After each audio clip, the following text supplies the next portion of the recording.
plus 2 students. This is the next topic of solid state. Non-stoichiometric defects. We were discussing non-stoichiometric defects and in that we discussed metal excess में anion vacancy discuss किया था.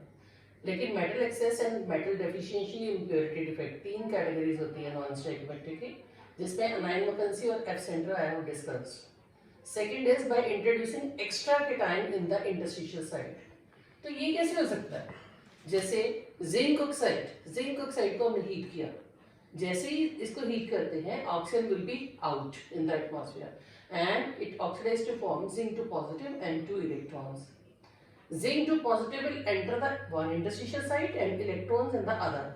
So neutrality of the crystal is maintained, but you have seen that no cation and anion move from its site and extra zinc to positive is present.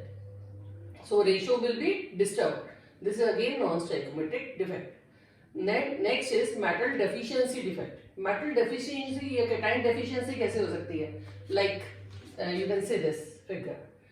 अगर एक metal more than one oxidation state में exist कर सकता है, जैसे copper +1 में भी होता है, +2 में भी, आयरन +2 में भी होता है, +3 में भी होता है. तो if a cation exists in more than one oxidation state, it can show this defect. जैसे A पॉजिटिव B नेगेटिव ऐसे क्रिस्टल था, अगर हमने एक जगह पर A2 पॉजिटिव उससे शो कर दिया तो इसका मतलब it will neutralize 2B negative and one vacancy is created.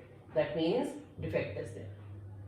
Next is impurity defect. Impurity defect में डिपेंड करता है आपके पास सॉलिड कौन सा है, कोवलेंट और आयनिक. In covalent solid what will happen, दो तरह के डिफेक्ट होते हैं, एन टाइप सेमीकंडक्टर बनते हैं एंड पी टाइप सेमीकंडक्टर बनते हैं. कोवलेंट सॉलिड में होगा क्या, डोपिंग इज डन. डोपिंग क्या होता है कि अगर एक ही तरह के सारे एटम्स हैं तो किसी भी दूसरे उस होस्ट क्रिस्टल में किसी भी दूसरे एटम का इंट्रोडक्शन करना, दैट इज डोपिंग. डोपिंग में जैसे अगर सपोज करो हमारे पास 14 ग्रुप है, वो परफेक्ट इंसुलेटर्स का ग्रुप है, उसमें हमने 15 ग्रुप का कोई एलिमेंट लाइक फास्फोरस वगैरह इंट्रोड्यूस कर दिया, तो 4 electron will form the bond and 1 electron will be free. तो the movement of that free electron conducts electricity and इससे एन टाइप सेमीकंडक्टर बनता है क्योंकि एक एक्सेस में नेगेटिव बच गया. और अगर हमने 14 में 13 को इंट्रोड्यूस कर दिया, 13 ग्रुप के element like aluminium and all that, what will happen, one pole will be created. इसका मतलब डेफिशिएंसी क्रिएट हुई, वो पॉजिटिव के कारण इसको पी टाइप सेमीकंडक्टर कहते हैं. तो ये तो हो गया impurity defect in covalent solid. But को इंप्योरिटी डिफेक्ट इन आयनिक सॉलिड कैसा होता है, you can see this figure. अगर हमने सोडियम क्लोराइड का क्रिस्टल है और उसमें इंट्रोड्यूस कर दिया strontium chloride, sodium is having +1 charge, strontium is having +2 charge. When it is introduced, it will satisfy 2 chloride negative and automatically one hole or vacancy will be created. This is how impurity defect or doping is done in ionic solids. Now coming to properties of solid. There are 3 type of properties of solid: electrical, magnetic and dielectric. Electrical properties के base पर हम substances को 3 category में divide करते हैं, जो कि आराम से इलेक्ट्रिसिटी को कंडक्ट करने दे, दैट इज कंडक्टर्स, और जो बिल्कुल कंडक्ट ना करने दे, दैट इज इंसुलेटर, जैसे रबर ग्लव्स वगैरह यूज करने को कहते हैं, वुड वगैरह यूज करने को कहते हैं. And another is semiconductor. अभी हमने डिस्कशन किया है एन टाइप पी टाइप, जो कि कुछ इलेक्ट्रिसिटी को कंडक्ट करने देता है, that is semiconductor. Now coming to magnetic properties. Magnetic properties क्या होती है, मैग्नेटिक प्रॉपर्टीज के बेस पर हम सब्सटेंसेस को 5 कैटेगरीज में डिवाइड करते हैं. पैरामैग्नेटिक, जो कि अट्रैक्ट हो towards external magnetic field. Diamagnetic, जो कि रिपल्शन शो करे. ये किसके कारण होता है, अनपेयर्ड इलेक्ट्रॉन के कारण, और this is due to field orbitals और paired electron. Next is ferromagnetic, कि वंस इट इज मैग्नेटाइज्ड उसके बाद मैग्नेटिक फील्ड को रिमूव भी करो तब भी उसमें परमानेंट मैग्नेटिज्म हो जाए, that is ferromagnetic. Anti ferro में रिमूव करने के बाद वो दोबारा से उसी कंडीशन पर वापस आ जाता है. एंड फेरी में जिसमें हम एक्सपेक्ट ही अदा करते हैं लेकिन रिजल्ट कम आता है, दैट इज फेरोमैग्नेटिक.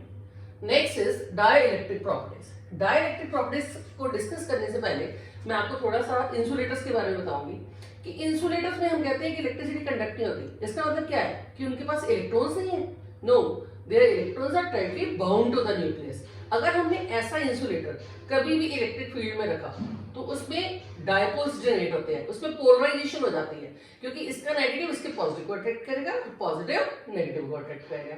तो ऐसे पोलर क्रिस्टल्स कुछ एक प्रॉपर्टीज शो करते हैं जिनको हम डाइलेक्ट्रिक प्रॉपर्टीज कहते हैं, like piezo electricity. Piezo means mechanical stress. अगर हमने पोलर क्रिस्टल को स्ट्रेस दिया, अप्लाई किया उसके ऊपर स्ट्रेस, तो मूवमेंट ऑफ आयंस होगी जिसके कारण इलेक्ट्रिसिटी कंडक्ट होगी। Pyro electric, pyro means heat. अगर ऐसे क्रिस्टल्स को हीट कर दिया जाए तो इलेक्ट्रिसिटी कंडक्ट होती है। फेरो, जो कि उसके बाद भी इलेक्ट्रिक फील्ड रिमूव होने के बाद भी इलेक्ट्रिसिटी कंडक्ट होने देंगे।